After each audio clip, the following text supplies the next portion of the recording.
Welcome to your Daily 5 for Thursday, January 16th, 2025. I think at this point it is pretty much common knowledge all over the planet that at some point in the next week there is the potential, albeit very, very slim, that the popular Chinese social media app TikTok may be banned in the United States. What that ban would actually look like, whether it would work, how it would be enforced, those are all things that we don't really know yet. But whether it actually happens or not, I think that many people have rightly pointed out that this whole initiative to ban TikTok is really not actually one that's being made in good faith.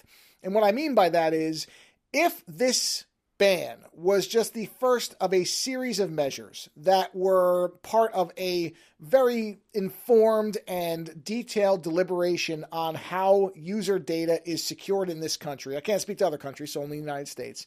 But if we saw this as only one of a number of steps that were being put into place to make sure that users had better control over their data and how it was sold or used or where it existed, then you might be able to look at this and say, yeah, this is actually something that is probably founded in some valid concerns over national security.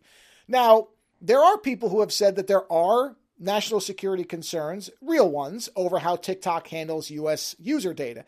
And I have no doubt there are. I just don't think this ban is rooted in the actual concern over that as much as it is a way to score cheap political points. This is the essence of public theater, of being able to have a congressional hearing where people get very upset and say the word China and evil and, trying to destroy America or whatever they're saying as many times as possible to look good to their constituents who are going to vote for them whenever the next re-election cycle is for them.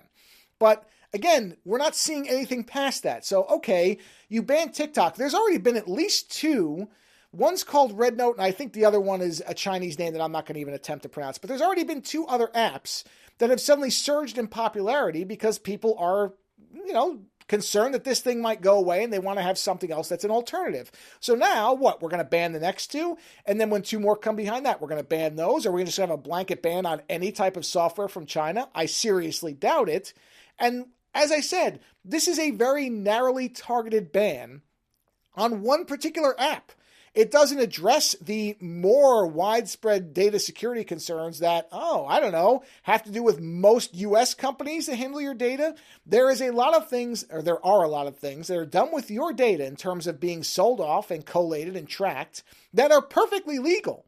They're not touching any of that. They're just saying that this app that happens to be popular with younger people is somehow the real threat to user data security. And again, putting aside that there probably are some things that should be regulated tighter, and there would be ways to do that without a ban. That's the other thing. You don't have to ban an app to say you have to be held to these standards. They could lay out a series of data security concerns and say you have to address these. Otherwise, we're not going to allow you in here anymore. And that would make more sense than a ban because it might actually start a conversation and some awareness of the fact that user data is pretty much a joke, at least in the United States. It seems like most places, but in particular here. But no, it's easier to just say this is an evil Chinese corporation who's trying to spy on our youth and take our data, and we have to stop them right now. That's the simpler thing. That's what people react to. That's what people will understand, as opposed to actually starting to explain to people how much their data is bought and sold every day. And you see I've seen ads for that delete me type stuff all over the place, as if that's really going to stop anything, when of course it isn't. It's just a monitoring. It's basically the equivalent of LifeLock for your data. I'm not saying it does nothing, but it certainly isn't going to accomplish what I think a lot of people think it is.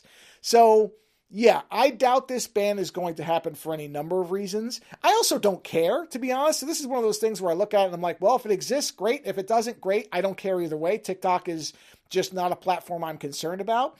But what does irritate me is that I don't believe that, again, it's a good faith effort. I think this is just, as many things are in this country at this point, a lot of shouting and bloviating and making a public stance so that people will go, oh yeah, look, they're doing something. They're defending our freedoms. Great. When in actuality, they're not defending much of anything. And they're not stopping anything either because, again, I've seen no details on how this ban would really be enforced. And of course people would get around it. Of course they will. Or somebody will make a copycat app and it's going to be the same thing all over again. So yeah, do I think the ban is realistic to happen? No. I think if it does, is it going to change anything? Also, no.